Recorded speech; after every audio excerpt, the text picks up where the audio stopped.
Thank you for the fresh anointing. Thank you, Lord. Hallelujah.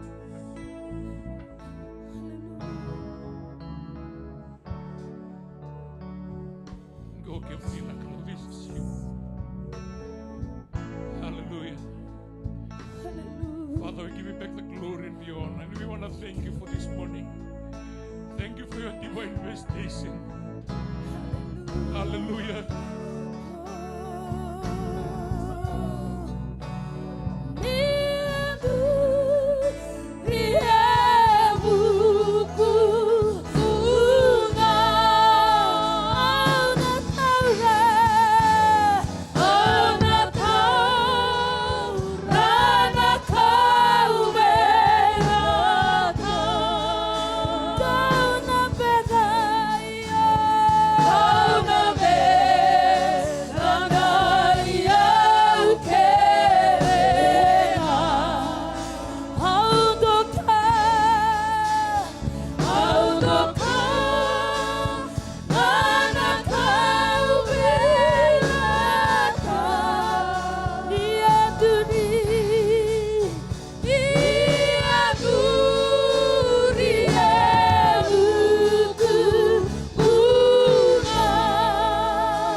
Jesus.